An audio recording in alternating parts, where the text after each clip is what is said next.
Shalom, berakar dalam firman hari yang ke-318, kita akan membaca dari kitab Kisah Para Rasul pasal 10 sampai 12. Mari kita berdoa. Terima kasih Tuhan, kami sangat bersyukur membaca firman-Mu dan melihat kebesaran-Mu dinyatakan bagi kami. Kami sangat bersuka. Berkatilah pembacaan pendengaran firman kami pada saat ini dalam nama Tuhan Yesus. Amin. Pasal 10. Di Kaisaria ada seorang yang bernama Cornelius, seorang perwira pasukan yang disebut pasukan Italia.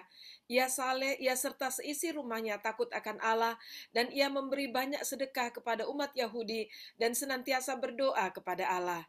Dalam suatu penglihatan, kira-kira jam 3 petang, jelas tampak kepadanya seorang malaikat Allah masuk ke rumahnya dan berkata kepadanya, "Cornelius."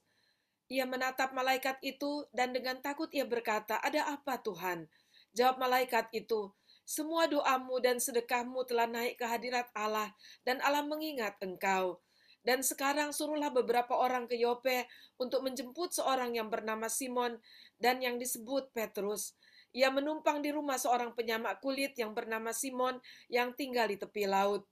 Setelah malaikat yang berbicara kepadanya itu meninggalkan dia, dipanggilnya dua orang hambanya beserta seorang prajurit yang saleh dari orang-orang yang selalu bersama-sama dengan dia.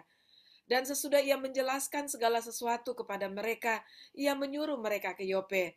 Keesokan harinya ketika ketiga orang itu berada dalam perjalanan dan sudah dekat kota Yope, kira-kira pukul 12 tengah hari naiklah Petrus ke atas rumah untuk berdoa. Ia merasa lapar dan ingin makan, tetapi sementara makanan disediakan, tiba-tiba rohnya diliputi kuasa ilahi. Tampak olehnya langit terbuka dan turunlah suatu benda berbentuk kain lebar yang tergantung pada keempat sudutnya yang diturunkan ke tanah. Di dalamnya terdapat pelbagai jenis binatang berkaki empat, binatang menjalar dan burung. Kedengaranlah olehnya suatu suara yang berkata, "Bangunlah, hai Petrus, sembelihlah dan makanlah." Tetapi Petrus menjawab, "Tidak Tuhan, tidak, sebab aku belum pernah makan sesuatu yang haram dan yang tidak tahir." Kedengaran pula untuk kedua kalinya suara yang berkata kepadanya, "Apa yang dinyatakan halal oleh Allah, tidak boleh engkau nyatakan haram." Hal itu terjadi sampai 3 kali, dan segera sesudah itu terangkatlah benda itu ke langit. Petrus bertanya-tanya di dalam hatinya, apa kiranya arti penglihatan yang telah dilihatnya itu. Sementara itu telah sampai di muka pintu orang-orang yang disuruh oleh Cornelius dan yang berusaha mengetahui di mana rumah Petrus. Mereka memanggil seorang dan bertanya, apakah Simon yang disebut Petrus ada menumpang di rumah itu. Dan ketika Petrus sedang berpikir tentang penglihatan itu, berkatalah roh, ada 3 orang mencari engkau. Bangunlah, turunlah ke bawah dan berangkatlah bersama-sama dengan mereka. Jangan bimbang, sebab aku yang menyuruh mereka kemari. Lalu turunlah Petrus ke bawah dan berkata kepada orang-orang itu, "Akulah yang kamu cari. Apakah maksud kedatangan kamu?" Jawab mereka, "Cornelius seorang perwira yang tulus hati dan takut akan Allah, dan yang terkenal baik di antara seluruh bangsa Yahudi, telah menerima penyataan Allah dengan perantaraan seorang malaikat kudus, supaya ia mengundang engkau ke rumahnya dan mendengar apa yang akan kau katakan." Ia mempersilahkan mereka untuk bermalam di situ. Keesokan harinya ia bangun dan berangkat bersama-sama dengan mereka. Dan beberapa saudara dari Yope menyertai dia. Dan pada hari berikutnya sampailah mereka di Kaisaria. Cornelius sedang menantikan mereka, dan ia telah memanggil sanak saudaranya dan sahabat-sahabatnya berkumpul. Ketika Petrus masuk, datanglah Cornelius menyambutnya, dan sambil tersungkur di depan kakinya, ia menyembah Petrus. Tetapi Petrus menegakkan dia, katanya, "Bangunlah, aku hanya manusia saja." Dan sambil bercakap-cakap dengan dia, ia masuk dan mendapati banyak orang sedang berkumpul. Ia berkata kepada mereka, "Kamu tahu betapa kerasnya larangan bagi seorang Yahudi untuk bergaul dengan orang-orang yang bukan Yahudi atau masuk ke rumah mereka. Tetapi Allah telah menunjukkan kepadaku bahwa aku tidak boleh menyebut orang najis atau tidak tahir. Itulah sebabnya aku tidak berkeberatan ketika aku dipanggil, lalu datang kemari. Sekarang aku ingin tahu apa sebabnya kamu memanggil aku." Jawab Cornelius, "4 hari yang lalu, kira-kira pada waktu yang sama seperti sekarang, yaitu jam 3 petang, aku sedang berdoa di rumah. Tiba-tiba ada seorang berdiri di depanku, pakaiannya berkilau-kilauan, dan ia berkata, Cornelius, doamu telah didengarkan Allah dan sedekahmu telah diingatkan di hadapannya. Suruhlah orang ke Yope untuk menjemput Simon yang disebut Petrus. Ia sedang menumpang di rumah Simon, seorang penyamak kulit yang tinggal di tepi laut. Karena itu segera kusuruh orang kepadamu, dan dengan senang hati engkau telah datang. Sekarang kami semua sudah hadir di sini di hadapan Allah untuk mendengarkan apa yang ditugaskan Allah kepadamu. Lalu mulailah Petrus berbicara, katanya, sesungguhnya aku telah mengerti bahwa Allah tidak membedakan orang. Setiap orang dari bangsa manapun yang takut akan Dia dan yang mengamalkan kebenaran berkenan di hadapannya. Dan yang mengamalkan kebenaran berkenan kepadanya. Itulah firman yang ia suruh sampaikan kepada orang-orang Israel, yaitu firman yang memberitakan damai sejahtera oleh Yesus Kristus, yang adalah Tuhan dari semua orang. Kamu tahu tentang segala sesuatu yang terjadi di seluruh tanah Yudea, mulai dari Galilea sesudah baptisan yang diberitakan oleh Yohanes, yaitu tentang Yesus dari Nazaret, bagaimana Allah mengurapi dia dengan Roh Kudus dan kuat kuasa. Dia yang berjalan berkeliling sambil berbuat baik dan menyembuhkan semua orang yang dikuasai iblis, sebab Allah menyertai dia. Dan kami adalah saksi dari segala sesuatu yang diperbuatnya di tanah Yudea maupun di Yerusalem, dan mereka telah membunuh dia dan menggantung dia pada kayu salib. Yesus itu telah dibangkitkan Allah pada hari yang ketiga, dan Allah berkenan bahwa ia menampakkan diri, bukan kepada seluruh bangsa, tetapi kepada saksi-saksi yang sebelumnya telah ditunjuk oleh Allah, yaitu kepada kami yang telah makan dan minum bersama-sama dengan dia, setelah ia bangkit dari antara orang mati. Dan ia telah menugaskan kami memberitakan kepada seluruh bangsa dan bersaksi bahwa dialah yang ditentukan Allah menjadi hakim atas orang-orang hidup dan orang-orang mati. Tentang dialah semua nabi bersaksi bahwa barang siapa percaya kepadanya, ia akan mendapat pengampunan dosa oleh karena namanya. Ketika Petrus sedang berkata demikian, turunlah Roh Kudus ke atas semua orang yang mendengarkan pemberitaan itu. Dan semua orang percaya dari golongan bersunat yang menyertai Petrus tercengang-cengang karena melihat bahwa karunia Roh Kudus dicurahkan ke atas bangsa-bangsa lain juga. Sebab mereka mendengar orang-orang itu berkata-kata dalam bahasa roh dan memuliakan Allah. Lalu kata Petrus, bolehkah orang mencegah untuk membaptis orang-orang ini dengan air, sedangkan mereka telah menerima Roh Kudus sama seperti kita? Lalu ia menyuruh mereka dibaptis dalam nama Yesus Kristus. Kemudian mereka meminta Petrus supaya ia tinggal beberapa hari lagi bersama-sama dengan mereka. Pasal 11. Rasul-rasul dan saudara-saudara di Yudea mendengar bahwa bangsa-bangsa lain juga menerima firman Allah. Ketika Petrus tiba di Yerusalem, orang-orang dari golongan yang bersunat berselisih pendapat dengan dia. Kata mereka, engkau telah masuk ke rumah orang-orang yang tidak bersunat dan makan bersama-sama dengan mereka. Tetapi Petrus menjelaskan segala sesuatu berturut-turut, katanya, aku sedang berdoa di kota Yope. Tiba-tiba rohku diliputi kuasa ilahi, dan aku melihat suatu penglihatan, suatu benda berbentuk kain lebar yang bergantung pada keempat sudutnya, diturunkan dari langit sampai di depanku. Aku menatapnya, dan di dalamnya aku lihat segala jenis binatang berkaki empat, dan binatang liar, dan binatang menjalar, dan burung-burung. Lalu aku mendengar suara berkata kepadaku, bangunlah hai Petrus, sembelihlah dan makanlah. Tetapi aku berkata, tidak Tuhan, tidak, sebab belum pernah sesuatu yang haram dan yang tidak tahir masuk ke dalam mulutku. Akan tetapi untuk kedua kalinya, suara dari surga berkata kepadaku, apa yang dinyatakan halal oleh Allah, tidak boleh engkau nyatakan haram. Hal itu terjadi sampai 3 kali, lalu semuanya ditarik kembali ke langit. Dan seketika itu juga 3 orang berdiri di depan rumah di mana kami menumpang. Mereka diutus kepadaku dari Kaisaria. Lalu kata Roh kepadaku, pergi bersama mereka dengan tidak bimbang. Dan keenam saudara ini menyertai aku. Kami masuk ke dalam rumah orang itu, dan ia menceritakan kepada kami bagaimana ia melihat seorang malaikat berdiri di dalam rumahnya dan berkata kepadanya, suruhlah orang ke Yope untuk menjemput Simon yang disebut Petrus.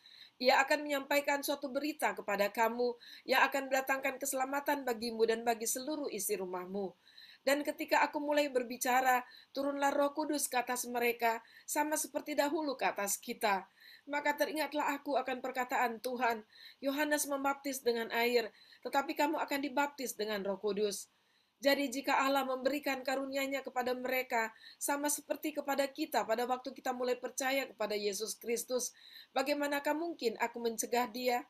Ketika mereka mendengar hal itu, mereka menjadi tenang, lalu memuliakan Allah katanya. Jadi kepada bangsa-bangsa lain juga Allah mengaruniakan pertobatan yang memimpin kepada hidup. Sementara itu banyak saudara-saudara telah tersebar karena penganiayaan yang timbul sesudah Stefanus dihukum mati. Mereka tersebar sampai ke Foenisia, Siprus, dan Antioquia, namun mereka memberitakan Injil kepada orang Yahudi saja. Akan tetapi di antara mereka ada beberapa orang Siprus dan orang Kirene yang tiba di Antioquia dan berkata-kata juga kepada orang-orang Yunani dan memberitakan Injil bahwa Yesus adalah Tuhan. Dan tangan Tuhan menyertai mereka, dan sejumlah besar orang menjadi percaya dan berbalik kepada Tuhan. Maka sampailah kabar tentang mereka itu kepada jemaat di Yerusalem. Lalu jemaat itu mengutus Barnabas ke Antioquia. Setelah Barnabas datang dan melihat kasih karunia Allah, bersukacitalah ia. Ia menasihati mereka supaya mereka semua tetap setia kepada Tuhan, karena Barnabas adalah orang baik, penuh dengan Roh Kudus dan iman. Sejumlah orang dibawa kepada Tuhan. Lalu pergilah Barnabas ke Tarsus untuk mencari Saulus, dan setelah bertemu dengan dia, ia membawanya ke Antioquia. Mereka tinggal bersama-sama dengan jemaat itu 1 tahun lamanya, sambil mengajar banyak orang. Di Antioquia lah murid-murid itu untuk pertama kalinya disebut Kristen. Pada waktu itu datanglah beberapa nabi dari Yerusalem ke Antioquia. Seorang dari mereka yang bernama Agabus bangkit, dan oleh kuasa roh, ia mengatakan bahwa seluruh dunia akan ditimpa bahaya kelaparan yang besar. Hal itu terjadi juga pada zaman Claudius. Lalu murid-murid memutuskan untuk mengumpulkan suatu sumbangan sesuai dengan kemampuan mereka masing-masing dan mengirimkannya kepada saudara-saudara yang diam di Yudea. Hal itu mereka lakukan juga, dan mereka mengirimkannya kepada penatua-penatua dengan perantaraan Barnabas dan Saulus. Pasal 12. Kira-kira pada waktu itu Raja Herodes mulai bertindak dengan keras terhadap beberapa orang dari jemaat. Ia menyuruh membunuh Yakobus saudara Yohanes dengan pedang. Ketika ia melihat bahwa hal itu menyenangkan hati orang Yahudi, ia melanjutkan perbuatannya itu dan menyuruh menahan Petrus. Waktu itu hari raya roti tidak beragi.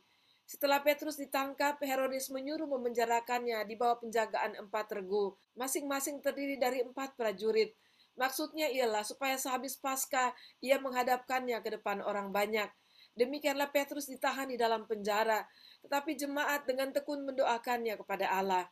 Pada malam sebelum Herodes hendak menghadapkannya kepada orang banyak, Petrus tidur di antara 2 orang prajurit, terbelenggu dengan 2 rantai. Selain itu prajurit-prajurit pengawal sedang berkawal di muka pintu. Tiba-tiba berdirilah seorang malaikat Tuhan dekat Petrus dan cahaya bersinar dalam ruang itu. Malaikat itu menepuk Petrus untuk membangunkannya, katanya, "Bangunlah segera." Maka gugurlah rantai itu dari tangan Petrus. Lalu kata malaikat itu kepadanya, "Ikatlah pinggangmu dan kenakanlah sepatumu." Ia pun berbuat demikian. Lalu malaikat itu berkata kepadanya, "Kenakanlah jubahmu dan ikutlah aku." Lalu ia mengikuti malaikat itu keluar, dan ia tidak tahu bahwa apa yang dilakukan malaikat itu sungguh-sungguh terjadi. Sangkanya ia melihat suatu penglihatan. Setelah mereka melalui tempat kawal pertama dan tempat kawal kedua, sampailah mereka ke pintu gerbang besi yang menuju ke kota. Pintu itu terbuka dengan sendirinya bagi mereka. Sesudah tiba di luar, mereka berjalan sampai ke ujung jalan, dan tiba-tiba malaikat itu meninggalkan dia. Dan setelah sadar akan dirinya, Petrus berkata, "Sekarang tahulah aku benar-benar bahwa Tuhan telah menyuruh malaikatnya dan menyelamatkan aku dari tangan Herodes dan dari segala sesuatu yang diharapkan orang Yahudi." Dan setelah berpikir sebentar, pergilah ia ke rumah Maria, ibu Yohanes yang disebut juga Markus. Di situ banyak orang berkumpul dan berdoa. Dan ketika ia mengetuk pintu gerbang, datanglah seorang hamba perempuan bernama Rode untuk mengetahui siapa yang mengetuk itu. Ia terus mengenal suara Petrus, tetapi karena girangnya ia tidak membuka pintu gerbang itu dan segera masuk ke dalam untuk memberitahukan bahwa Petrus ada di depan pintu gerbang. Kata mereka kepada perempuan itu, "Engkau mengigau." Akan tetapi ia tetap mengatakan bahwa benar-benar demikian. Kata mereka, "Itu malaikatnya." Tetapi Petrus terus-menerus mengetuk, dan ketika mereka membuka pintu dan melihat dia, mereka tercengang-cengang. Tetapi Petrus memberi isyarat dengan tangannya supaya mereka diam. Lalu ia menceritakan bagaimana Tuhan menuntunnya keluar dari penjara. Katanya, beritahukan hal itu kepada Yakobus dan saudara-saudara kita. Lalu ia keluar dan pergi ke tempat lain. Pada keesokan harinya gemparlah prajurit-prajurit itu. Mereka bertanya-tanya apa yang telah terjadi dengan Petrus. Herodes menyuruh mencari Petrus, tetapi ia tidak ditemukan. Lalu Herodes menyuruh memeriksa pengawal-pengawal itu dan membunuh mereka. Kemudian ia berangkat dari Yudea ke Kaisaria dan tinggal di situ. Herodes sangat marah terhadap orang Tirus dan Sidon. Atas persetujuan bersama, mereka pergi menghadap dia. Mereka berhasil membujuk Biastus, pengawal istana raja, ke pihak mereka. Lalu mereka memohonkan perdamaian karena negeri mereka beroleh bahan makanan dari wilayah raja. Dan pada suatu hari yang ditentukan, Herodes mengenakan pakaian kerajaan lalu duduk di atas tahta dan berpidato kepada mereka. Dan rakyatnya bersorak membalasnya, ini suara Allah dan bukan suara manusia. Dan seketika itu juga ia ditampar malaikat Tuhan, karena ia tidak memberi hormat kepada Allah. Ia mati dimakan cacing-cacing. Maka firman Tuhan makin tersebar dan makin banyak didengar orang. Barnabas dan Saulus kembali dari Yerusalem setelah mereka menyelesaikan tugas pelayanan mereka. Mereka membawa Yohanes yang disebut juga Markus. Demikianlah pembacaan pendengaran firman Tuhan kita pada saat ini. Dan kita bangga melihat Tuhan kita, dan biarlah kita disemangatkan.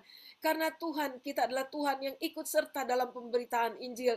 Dia memberi kuasa dan bahkan menyatakan kebesarannya lewat segala hal-hal di mana Allah ingin menyatakan dirinya sebagai Allah yang berkuasa atas segala sesuatu.